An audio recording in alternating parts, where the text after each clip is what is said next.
Bom dia a todos. Oh, que bom dia lindo para um domingo de manhã, de grande sol, quente, né? Hoje nós temos o nosso professor Edevaldo Kulcheski, com um tema belíssimo, que frutos estamos produzindo.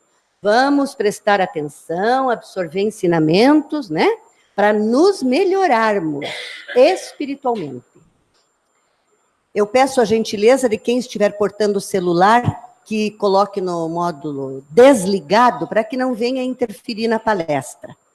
Vamos fazer a nossa prece inicial e passar a palavra ao nosso irmão Edevaldo.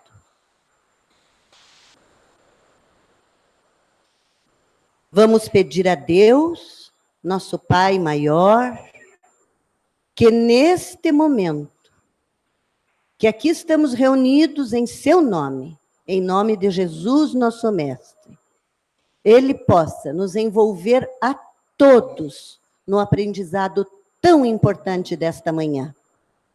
Estamos sempre procurando aprender os ensinamentos de Jesus, para que possamos nos melhorar a cada dia, nos tornarmos pessoas melhores. Aos benfeitores espirituais desta casa de amor, que estão aqui conosco neste momento, sempre dizemos isto.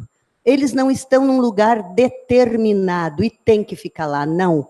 Eles estão em toda a casa espírita, em todos os lugares onde está havendo evangelização, ensinamentos e aqui na palestra, ajudando a cada um de nós enquanto estamos absorvendo o Evangelho. E às vezes, de noite, quando estamos dormindo, esse trabalho continua, ele segue. Então, que possamos merecer esse auxílio tão importante dos benfeitores espirituais, mensageiros da paz. Que eles olhem também pelo nosso irmão Edevaldo Kulcheski, para que ele traga a mensagem a qual aqui estamos buscando aprender. E assim damos por iniciada a tarefa desta manhã. Que assim seja. Bom dia.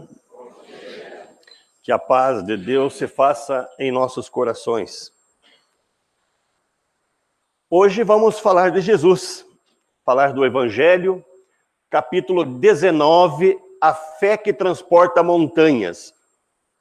E dentro desse capítulo, analisando o contexto de ensinamentos que consta no capítulo, nós vemos que ele fala muito do que a gente está produzindo com a fé que a gente tem. A nossa fé transporta montanhas? A fé é a religião. Qual o benefício que a religião espírita, que somos nós, está trazendo para nós? Ela é suficiente, essa fé é suficiente para mudar o nosso comportamento? Ou ela é apenas um lenitivo para aliviar dores na hora da necessidade? Mas na hora de mostrar efetivamente a nossa transformação, não aparecem os frutos. É isso que a gente vai falar essa manhã. Primeiro a gente começa esclarecendo que não só a doutrina espírita, mas todas as religiões, todas, ficam incitando os seus seguidores para que periodicamente façam uma avaliação. Sejam católicos, sejam protestantes, sejam espíritas como nós, seja a religião que for. A religião que nós estamos frequentando, a religião que escolhemos para nós, ela está servindo para nós? Ela está sendo aquela alavanca de transformação do nosso espírito? O que nós aprendemos, nós estamos conseguindo viver. Então, isso, todas as religiões, vocês podem perguntar para os amigos que são de outras religiões, se isso não acontece com a religião deles. Periodicamente é pedido para todos nós fazer essa avaliação. O que nós estamos aprendendo na fé, na religião que nós escolhemos, está sendo suficiente para nos transformar em pessoas melhores? A doutrina espírita, ela pede para nós que busquemos sempre a renovação do nosso espírito. Renovar quer dizer deixar coisas que a gente faz e não são boas para colocar no lugar delas coisas boas que a gente aprende aqui na religião espírita, na doutrina espírita. E que essa renovação, permita que nós pratique mais o bem, que nós pratique mais aquilo que aprendemos e que permita que nós possamos viver melhor um com os outros. Toda religião faz isso, a doutrina espírita também. Então, que hoje de manhã nós possamos refletir sobre isso. Que frutos nós conseguimos produzir de bom com a doutrina espírita? O que ela está mudando dentro de nós? Vamos fazer uma lembrança de uma das cartas de Paulo, que Paulo escreveu aos Gálatas. Antes, vamos fazer uma apresentaçãozinha dessa situação. Paulo, depois que ele transformou-se num cristão, ele passou a divulgar em várias cidades, caminhou muito, divulgando o cristianismo. E fundou diversas igrejas, diversas comunidades cristãs por onde ele andou. Mas com o passar do tempo, a idade vai avançando, ele já não poderia estar fazendo essas caminhadas, ir em todos os lugares. Então ele passou a escrever cartas para essas comunidades. E certa vez ele escreve uma carta para os Gálatas, a comunidade dos Gálatas, os cristãos dessa região. Isso está na Bíblia, no Gálatas 5, 22 a 24. E ele diz para nós, a nossa vida só terá sentido se dermos frutos. Então ele escreve e diz aos cristãos, né, lá de Gálatas, de que a nossa vida, o que nós fazemos em tudo, né, só terá sentido se nós dermos frutos. E aí ele completa. Os frutos mais importantes são os que dizem respeito à renovação do espírito. Isso foi escrito há quase 2000 anos. Isso tem servido para nós? Essa ideia? O que nós estamos fazendo da nossa vida? Comer, beber, dormir? Ou estamos fazendo a diferença onde a gente vive? Sendo alguém que é importante para o outro. Se nós somos importantes como pai, como marido, como mãe, como filho, como esposa, como empregado, como empregador, nós estamos fazendo com que saiam frutos do que nós falamos, do que nós pensamos, do que nós fazemos. E Paulo, ainda para completar, ele escreve uma relaçãozinha de quais seriam os frutos principais que todo cristão deveria fazer. E aí, como nós estamos falando em frutos, eu tentei desenhar um fruto. Não sei se ficou uma abóbora, o que ficou ali. E aí eu dividi em gomos. Se eu pegar o trecho da Bíblia, vai estar listado, né, esses frutos lá, essas virtudes que nós devemos praticar. Mas para não ficar uma listinha aqui, eu quis enfeitar um pouquinho, né? Quis fazer um marketing em cima disso. Então ele coloca que nós devemos gerar frutos do amor, da alegria, da paz, da renúncia, da caridade, da bondade, da fidelidade, da mansidão, do amor próprio. Que esses frutos são os principais frutos que nós devemos produzir no nosso dia a dia. Ter uma vida sem amor a si mesmo, pelo próximo, a Deus, pelas coisas que Deus criou, não tem sentido. Eu tenho que ter amor. Eu tenho que ter alegria de fazer as coisas. Alguém pode dizer, mas como a gente sofre aqui, é um sofrimento atrás do outro, como vou ter alegria? E aí a doutrina espírita vem esclarecer melhor tudo o que Paulo coloca. E aí nós vemos que toda dificuldade que nós passamos, ela vai resultar em benefício e crescimento espiritual. A gente cresce mais na hora da dificuldade. Muitas das dificuldades que passamos, nós não precisaríamos passar se nós tivéssemos feito de forma certa, correta na primeira vez. Então, muito do que a gente sofre é fruto de uma lei de causa e efeito. E aí vem a alegria. Eu posso consertar o que eu errei. Como Deus é bom. Eu posso evoluir sem sofrer. Como Deus é Pai.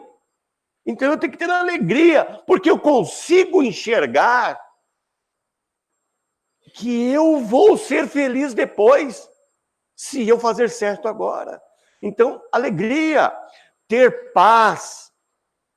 Ter paz é uma coisa muito importante. E para eu ter paz, para eu pedir paz para o outro, eu tenho que fazer a paz. A paz começa em mim. Então, se eu quero que o outro não me maltrate, eu não devo maltratar o outro. É isso que eu devo entender. Ter paz é facilitar a convivência. Renúncia. Quanta coisa que a gente gosta, mas não convém, não serve, prejudica a saúde, prejudica o relacionamento. Então eu tenho que ter força para renunciar. Não é porque eu gosto, eu tenho que fazer. Então Paulo fala que é importante renunciar, para que eu viva em paz, para que eu faça a prática do amor, a caridade, que eu pense no próximo. Não é só a caridade do pão material, do agasalho, é a caridade da compreensão, da tolerância. É muito importante eu ter caridade. Na caridade entra a empatia também, me colocar no lugar do outro. E aí vamos para a bondade. O que é bondade? Ser bom. Só isso? Não. A bondade vem de benevolência. E benevolência, ela indica a junção de dois vocábulos. Então, bene e vontade. Benevolência, né? Vontade. Então, vontade de fazer o bem. Então, quando eu falo em bondade, não é eu fazer o bem. Ah, eu vou fazer isso porque eu preciso fazer para te ajudar. Não, não é porque eu preciso. Não é porque eu devo. É porque eu quero ser bom. Eu quero fazer isso pelos outros. Então, é querer. Fidelidade. Nós somos espíritas, estamos aqui. Então, nós temos que ser fiéis ao que nós aprendemos aqui. O que a gente aprende aqui? Livre-arbítrio. Então, eu tenho livre-arbítrio, eu faço o que eu quero. Mas tudo o que eu fizer vai ter consequência. Coisas boas, consequência boa. Coisas ruins, consequência ruim. Então eu tenho que saber que quando eu não faço a coisa certa, eu tenho o retorno disso. Então, quando eu faço o mal, eu vou pensar assim, não, o que a doutrina espírita ensina é uma coisa, mas na prática eu posso ser avarento, ser uma pessoa rude, ser uma pessoa exigente com os outros, menos para comigo. Então, ser fiel ao que eu aprendo. Nós aprendemos que temos reencarnação, que os espíritos podem se comunicar, que eles se comunicam pela lei de sintonia. Então, se eu não manter um padrão vibratório melhor, eu vou me comunicar com espíritos inferiores. Ah, não, isso não é comigo, isso é com os outros. Aí eu não sou fiel ao que eu aprendo. Então, eu tenho que viver aquilo que eu aprendo, ser fiel àquilo que eu aprendo. Mansidão. Tratar os outros bem. Ergue a mão para mim, por gentileza, quem gosta de ser maltratado. Ninguém gosta. Então, se a gente não gosta de ser maltratado, vamos tratar bem aos outros. Agir de forma serena, calma, com prudência, com bom senso. Isso é mansidão. Isso é facilitar o relacionamento com o outro. E domínio próprio. O que é domínio próprio? O que vem a ser? Quem é que decide a forma que eu tenho que agir? Quando o outro me trata de forma grosseira e eu revido, quem é que ditou meu comportamento? Eu ou outro? Então, eu devo, se o outro me trata mal, eu vou tratar bem, é minha escolha. Não revidar. Se eu revidar da mesma forma, eu estarei agindo conforme o outro ditou para mim. Outra questão do domínio próprio é a questão dos vícios. Quem manda em mim? Eu, os vícios. Eu tenho que ter domínio sobre todas as coisas. Domínio próprio. Eu escolher as minhas decisões, o meu caminho. Escolher bem. Então, Paulo fala tudo isso para nós. E aí, para nós entendermos melhor, vamos pegar uma parábola que Jesus ensinou para nós, a parábola da figueira estéril. Acho que todo mundo conhece. É muito fácil, nem necessita explicar. Mas nós vamos explicar ela para ajudar, né? Mas antes eu queria fazer uma ressalva.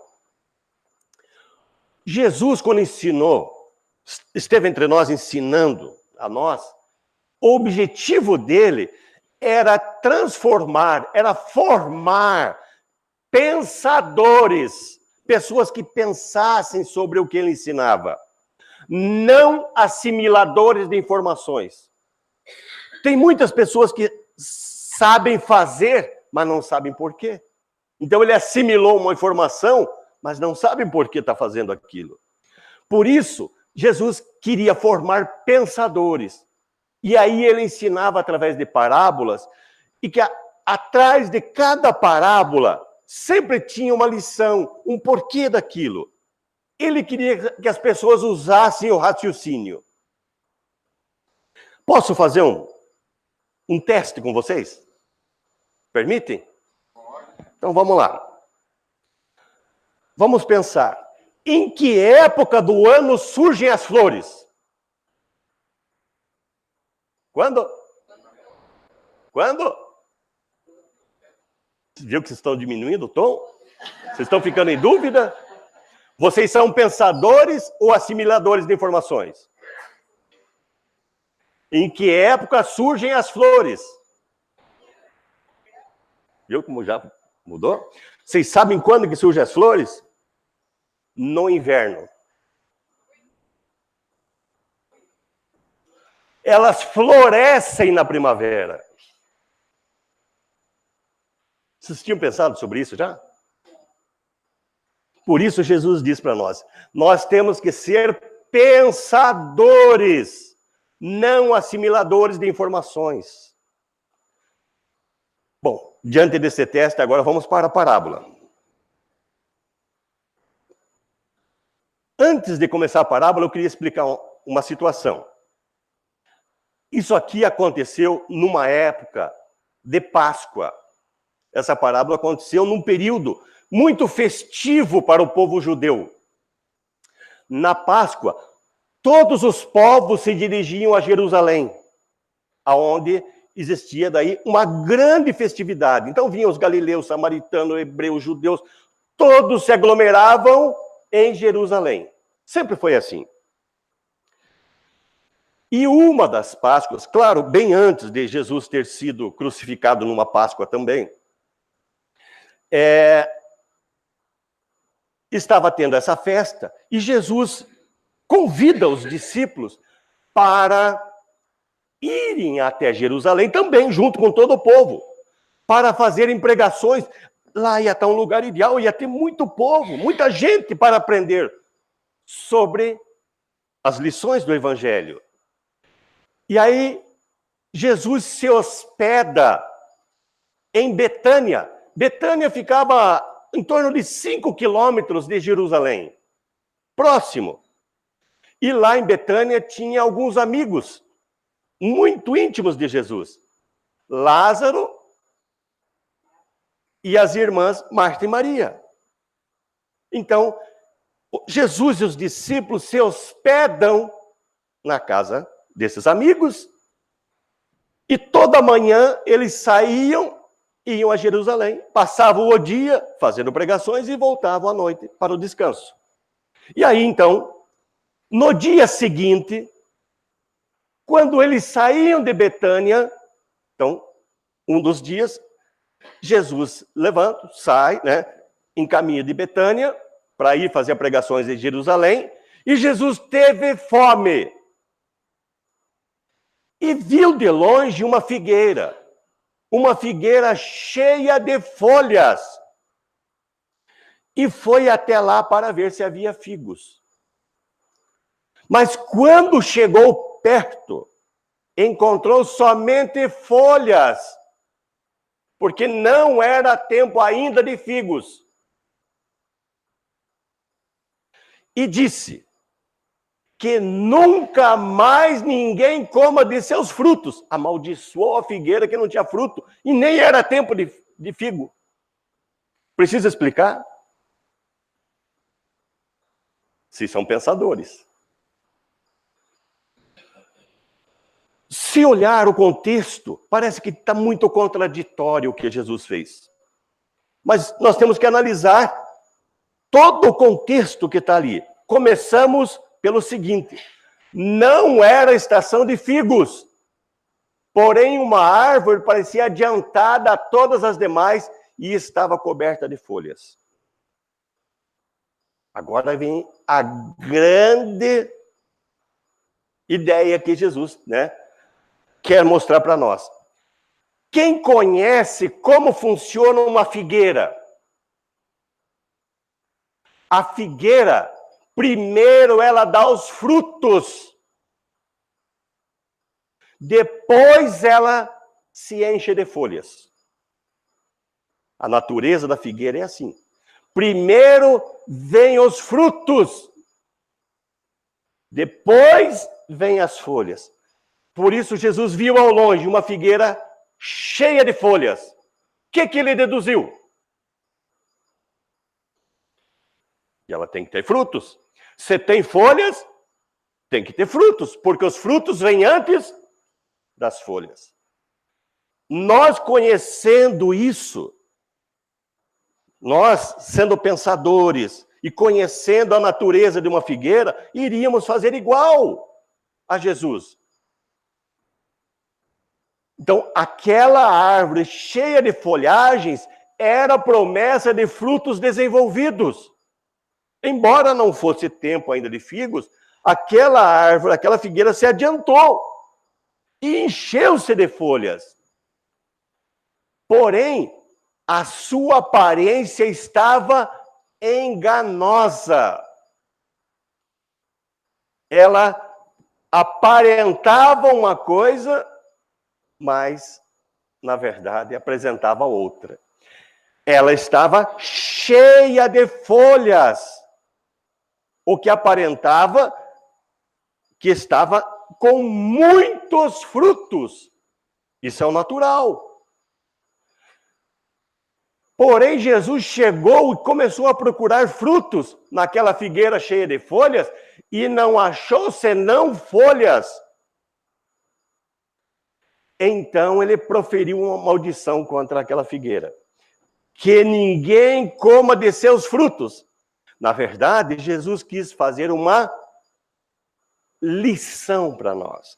Aproveitar aquela situação. Por isso, ele disse que ninguém então coma de seus frutos, já que você está enganando aos outros. Jesus queria demonstrar que a figueira estéril era o símbolo das pessoas que apenas têm aparência do bem, mas não produzem nada. Vamos pensar. Nossos filhos. Vocês conhecem alguém que não faz nada de bom, que não produz nada de bom? Vocês colocariam os filhos de vocês para aprender coisas com essa pessoa? Sim ou não? Claro que não. De forma nenhuma. Os que frutos uma pessoa que só engana os outros pode dar? Que tipo de frutos ele vai gerar? Frutos que não são bons. Se gerasse frutos, eram frutos inadequados para os outros. Por isso, então, Jesus quis passar uma imagem no sentido de que aquela pessoa que engana os outros não pode gerar exemplos para ninguém, não pode dar frutos para ninguém. Então Jesus aproveitou a situação da figueira estéril, que estava enganando a todos que passavam por ali, porque todos os que passavam pelo caminho tinham conhecimento que primeiro vem frutos, depois as folhas numa figueira. E a hora que viam aquela figueira frondosa, cheia de folhas, iam lá atrás de frutos e não encontravam nada. Então Jesus, como ele ensinava por parábolas, e as parábolas têm o sentido de que você tem que estudar todo o contexto para tirar o ensinamento. Por isso, Jesus queria que nós fôssemos pensadores e não assimiladores de informações. Tem diferença entre ser pensador e assimilador de informação ou não? Com certeza, porque o pensador é aquele que vai, estuda, aprende e sabe o que vai fazer, sabe o que está fazendo. Um assimilador de informação, ele teve a informação, só que ele não sabe o que está fazendo e por que está fazendo. Então há uma diferença enorme entre uma coisa e outra. E Jesus não veio para nós apenas assimilar informação. Porque muitos que assimilam o que Jesus ensinou, não praticam. Não é verdade? Então, todos os que são assimiladores de informações do Evangelho são os que não praticam. Porque aquele que estuda e pensa no ensinamento, vê a importância da nossa mudança. Vê o quanto é importante nós aproveitar aquele ensinamento, ser fiéis ao ensinamento de Jesus. Então, aquela árvore estéril, ostentando bela folhagem, enganavam a todos os que passavam por ali. Era uma árvore frondosa, cheia de ramos, mas sem fruto nenhum. Quantos de nós, vamos fazer entre aspas, né? Quantos de nós, de repente, não estamos agindo como essa figueira? Assimilamos muita informação. E que frutos nós estamos gerando dessas informações? O que nós estamos fazendo quanto tempo nós sabemos o que Jesus ensinou? Então, se nós apenas ter conhecimento, mas na hora de viver, de praticar, somos um marido terrível, aquele marido exigente, sem amor nenhum dentro de nós, que marido, que pai, que mãe, que esposa, que estamos nos transformando. Nós somos família, e a família tem que agregar, um ajudar o outro. A família, ela tem que transformar nós em laços. É para isso que nós estamos em família. Então, aquela difícil convivência, aquelas situações, nós temos que se unir. Ali está um nó no relacionamento. E nós temos que transformar em laço, união. Então, cabe a nós não ser apenas, aparentemente, uma pessoa que tem muita cultura, muito conhecimento, sem frutos nenhum. No Evangelho segundo o Espiritismo, capítulo 19, que nós estamos estudando, a fé que transporta montanhas, lá no versículo 9, os Espíritos, fazendo uma orientação e um esclarecimento sobre essa parábola, dizem que esse ensinamento de Jesus sobre a figueira estéril é o símbolo dos que apenas aparentam propensão para o bem, mas que em realidade nada de bom produzem.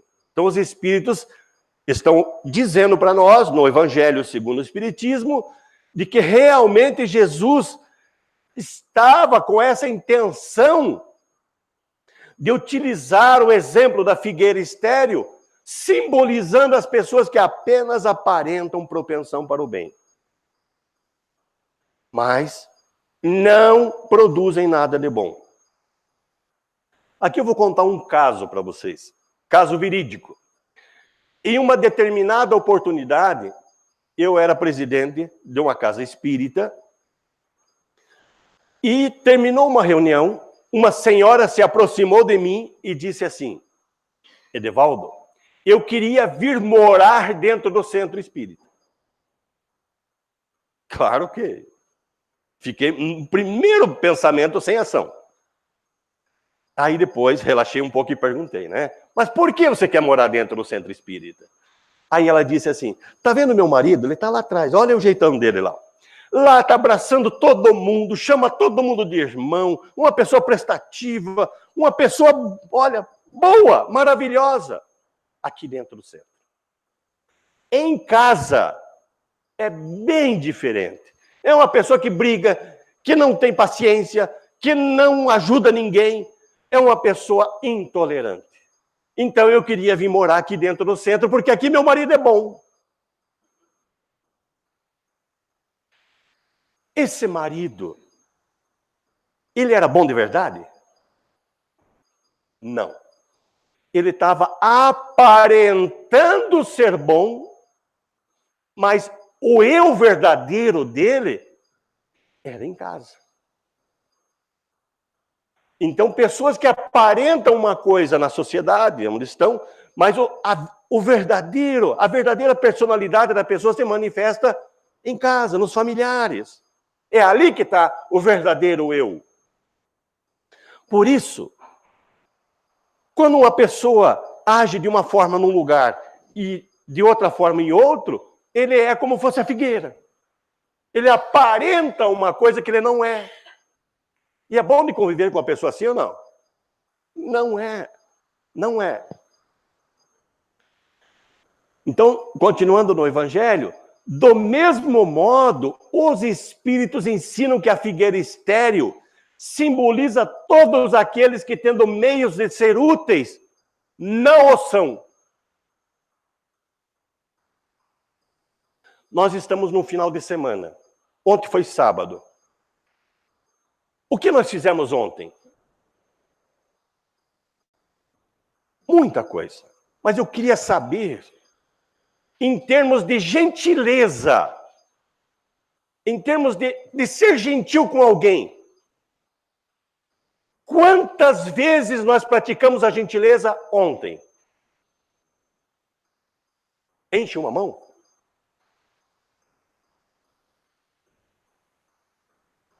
E tivemos chance de ser gentil ou não? Simboliza todos aqueles que tendo meios de ser úteis e não o são. A figueira estéril representa as pessoas que, quando têm a chance de ser úteis, educados, não o são. E eu vou trazer uma pesquisa científica para vocês. Foi feita uma pesquisa, né, científica, que toda vez que uma gestante ou um idoso entra no ônibus, automaticamente os mais jovens dormem.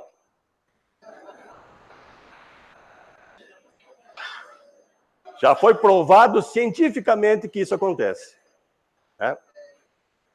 Olha a chance de ser gentil, de ajudar alguém, de ser útil. Uma gestante não precisa estar melhor acomodada. Uma pessoa idosa não precisa estar melhor acomodada. E por que isso não acontece? Será que essas pessoas que dormem, né? Elas não têm conhecimento do que Jesus ensinou? Essas pessoas, será que elas não são assimiladores de informações? Porque se elas pensassem, elas podiam pensar assim, né? Pode ser amanhã depois a minha esposa. Pode ser a minha irmã, minha mãe, meu pai, como idoso. Eles não pensam. Porque daí, se todo mundo começasse a ser gentil e ajudasse os outros, isso ia virar algo comum, todo mundo ia fazer. Mas o que dorme hoje, ele vai ensinar o filho dele a dormir amanhã, que vai ensinar o outro a dormir. Estou dando esse exemplo. E aí, a nossa sociedade vai continuar com pessoas que não praticam aquilo que é o básico, que é ajudar o próximo. Caridade, a gente não viu que é um dos frutos que está lá, que Paulo falou? Está. Bondade não está lá? Está. Então, a renúncia está lá? Renunciar ao conforto em prol de alguém que precisa mais. Não está lá? Está lá. São os frutos que nós precisamos praticar para ajudar. Então, nós temos a chance de produzir frutos em todos os lugares. Vejam quanta chance nós temos. Um idoso que precisa de amparo. Alguém que vai ser útil ajudando alguém que não pode trocar um pneu. Alguém que está com uma sombrinha e está sozinho e o outro se molhando do lado. Quanta coisa simples do nosso dia a dia. Alguém que derruba uma sacola no chão, esparrama as frutas na calçada. Quantos passam se desviando, às vezes até pisando na fruta, mas não ajudam. Nós podemos ser úteis, fazer coisas para ajudar o outro, dar frutos. Isso é importante. Então Jesus comparou essa figueira à vida nossa, à vida das pessoas. Então, as pessoas estão no mundo para oferecer na comunidade que vivem, onde estão inseridos, os seus talentos, as suas capacidades. Então, ajudar os outros. Eu tenho um conhecimento que às vezes pode ser útil para o outro. Fazer isso por amor, para auxiliar. Então, nós nascemos para produzir frutos. Nós nascemos aqui para quê? Para evoluir, para aprender mais, não assimilar, ser pensador, saber, ser inteligente, para crescer espiritualmente, para adquirir maturidade espiritual. Mas nós temos que praticar com o próximo, com nós mesmos, tudo o que a gente aprende. Então nós nascemos para produzir frutos. Porque aprender e não praticar, vai isso contar para a nossa evolução ou não? Sim ou não? Claro que não. Eu saber é uma coisa. Eu viver o que eu sei é muito diferente. Tem uma historinha chamada O Compromisso de Ser Cristão. Nós encontramos isso no livro Boa Nova, que é um livro muito importante de Chico Xavier, né? E esse livro, ele relata várias histórias dos discípulos de Jesus. E uma delas é sobre Bartolomeu. E Bartolomeu estava com dificuldade de relacionamento com as pessoas. Isso está lá no capítulo 8, que tem o título Bom Ânimo. Resumidamente é assim. Então Bartolomeu, que era um dos mais dedicados discípulos de Jesus, estava muito triste, andava inquieto, fazia as coisas que era necessário, mas quando podia estava ali sentado, numa sombra, pensativo, ruminando aquelas ideias, né, de tristeza, de angústias, e Jesus começou a perceber. Inúmeras vezes Jesus surpreendeu, né, o Bartolomeu nessas meditações. E aí, uma das noites, Jesus chama Bartolomeu. Bartolomeu, vamos conversar. Eu sinto que você anda muito inquieto. Vamos conversar sobre isso. E aí, Bartolomeu começou a dizer: mestre, me sinto desalentado diante de tantas perversidades e egoísmo. Eu queria só fazer um parênteses aí. Isso foi há 2000 anos. Isso não existe mais entre nós. Isso já é superado. Mas, para efeito de ensinamento, vamos lembrar que naquele tempo as pessoas eram rudes, perversas, egoístas. Que no relacionamento as pessoas era difícil conversar, eram muito rudes, grosseiras. Reinava entre elas também a ganância, a avareza, a arrogância. Existia uma dificuldade mesmo de convivência. E ainda Bartolomeu dá ênfase. Até meus familiares me aborrecem e caluniam. Veja como era naquela época. Como era difícil, né? Bartolomeu estava relatando ali, então, sobre o dia a dia dele. Como que era a vida dos discípulos? Alguns pensam que Jesus pregava o dia todo com os discípulos. Não era assim, não. Porque a maioria dos discípulos tinha família. Eles tinham que dar sustento para a família. Então, geralmente, na parte da manhã, até uma parte da tarde, eles trabalhavam. No final da tarde, geralmente, é que eles se reuniam e Jesus fazia as pregações que ia até a noite. Salvo feriados, coisas como a herança da Páscoa, que Jesus está aí, chamou eles e foram todos pregar. Aí é diferente. Mas no dia a dia, então, Bartolomeu, como a maioria dos discípulos, era pescador. E ele tinha um barco que era em sociedade com seu pai, seu tio e seus primos. E saíam, então, toda manhã para pescar. E aí Bartolomeu começa a dizer, como é difícil! A hora que eles pescavam, existia uma discussão muito grande quem ficava com os peixes maior. Brigavam entre eles.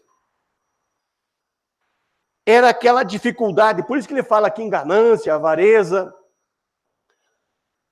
E aí ele também, a hora de vender os peixes, os compradores dos peixes também eram difíceis, aquela briga para poder vender o peixe. Então era um relacionamento rude, complicado entre eles. E aí Jesus disse assim, Bartolomeu, tudo isso que está acontecendo, vejam como Jesus naquela época já tinha, né, esclarecimento. Ainda bem que isso já agora é diferente. Ele disse, as dificuldades de convívio, os relacionamentos mais ásperos, surgem por falta de amor. Falta de amor. Porque quem ama não discute. Quem ama não maltrata. Quem ama não é rude. Quem ama perdoa, é tolerante. Então a falta de amor é que faz isso.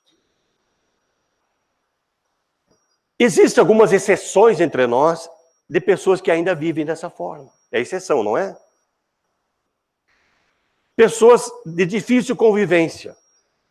E eu queria dizer para vocês que pessoas de difícil convivência sempre, não de vez em quando, é sempre. Toda pessoa de difícil convivência foi uma pessoa que no seu passado teve falta de amor na sua criação. Foi uma pessoa que não recebeu muito carinho. Tenho certeza disso. Muitas vezes eu encontrei pessoas na minha caminhada, difícil convivência. Seja no meu ambiente familiar, seja no meu ambiente profissional, sempre pessoas de difícil convivência. No meu ambiente profissional, tinha uma pessoa muito rude, muito difícil de se relacionar. Tratava mal todos. A hora que trazia um documento qualquer, tá, isso aqui é para você fazer. Tudo desse jeito. E aí, nós estudamos doutrina espírita. Nós aprendemos muita coisa aqui. Se nós não dar frutos do que a gente aprende, de que adianta? Aí eu comecei a tratar bem essa pessoa. Comecei a ser gentil com ela. Ela grosseira comigo e eu gentil com ela. Chegou o ponto dela perguntar para mim: por que você me trata bem se eu te trato mal? Eu falei: você é uma pessoa muito importante na minha vida. Você está me dando a chance de eu praticar muitas virtudes que eu aprendo na minha religião. Você está sendo realmente um personal training para mim.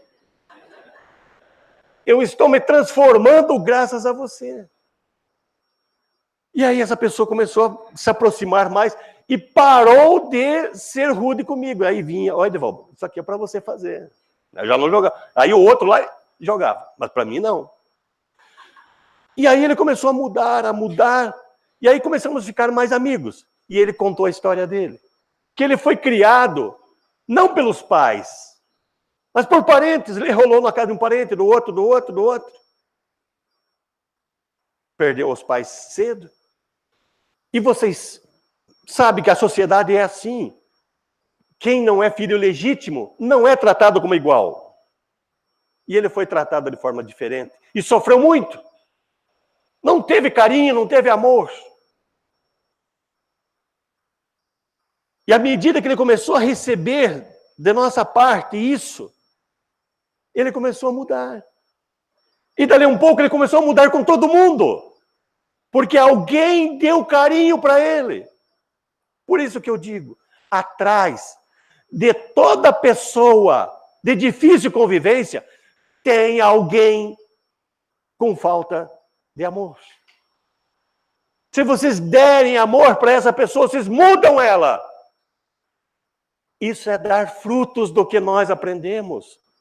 Se eu não tivesse feito isso, ele continuaria sendo aquele arrogante, bruto, e eu continuaria sem ter dado fruto nenhum. Então, Jesus diz isso para nós. Tenham amor, é falta de amor. Então tenham amor para uns com os outros, porque daí as pessoas mudam. O amor, o afeto, o carinho salva a vida. A nossa e a do outro. Vamos pensar sobre isso, vamos refletir. Bartolomeu pensou bastante e chegou a uma conclusão. Recordou os seus contratempos de relacionamento, ponderou que seu pai, seus irmãos, que o caluniavam muito, não conheciam Jesus. Mas ele conhecia. Então cabia a ele, Bartolomeu, agir diferente. Não esperar que aqueles que não conheciam mudassem. Quem tem que mudar é aquele que conhece Jesus. E ele lembrou que ele conhecia. E aí ele passou a compreender mais, a ter mais paciência, porque ele conhecia, os outros não. Talvez o outro que convive conosco hoje é alguém que assimilou os ensinamentos de Jesus. Mas não, quem assimila não vive. Nós temos que ser pensadores, pensar todo o benefício que traz aprender e viver o que Jesus ensinou, para nos transformar. Bartolomeu passou a compreender mais, a amar mais aquelas pessoas que viviam com ele, independente se tratassem bem ou mal a ele. Independente, porque ele conhecia Jesus, ele aprendeu Jesus, e cabia a ele mudar. Se nós somos esses que conhecemos Jesus, não esperemos daquele que é de difícil convivência a mudança. Mudemos nós, para que venhamos a agir. Se nós tivermos dúvida de como agir, vamos pensar, como que Jesus faria no meu lugar? E fazer. Simples assim. E a doutrina espírita? Conhecer o espiritismo. Quanta coisa a gente conhece. Lembra da fidelidade que eu falei? Quanta diferença. Além dos ensinamentos de Jesus, quanto ensinamento nós ganhamos a mais com a doutrina espírita. Quanta informação a mais. Por isso, no livro Vinha de Luz, Emmanuel diz para nós que todo espírita tem um patrimônio de entendimento muito acima da compreensão das outras pessoas. E aí ele faz um relato ali, mas no final ele diz assim: o que você faz mais que os outros, então? A doutrina espírita nos ensina muito mais. Nós temos Jesus, mas temos a doutrina espírita também, que nos ensina muito mais de onde viemos, para onde vamos, o porquê de cada situação. Então, temos muito mais conhecimento. O que fazemos com esse conhecimento? Por isso, em face de tantas informações, tantos conhecimentos que nós estamos aprendendo. E aí vem outra questão. Estamos assimilando a doutrina espírita ou aprendendo a doutrina espírita? Que estamos produzindo mais que os outros? Temos ou não temos mais conhecimento? Não queremos, isso não é arrogância. Isso é uma oportunidade de conhecimento que a doutrina espírita nos fornece. E cada um de nós, então, é um grande privilegiado, escolhido para ser espírita. Porque não é ao acaso que somos espíritas. Que nós produzimos mais que os outros. Para pensar, temos o domingo todo. Muita paz, muito obrigado a todos.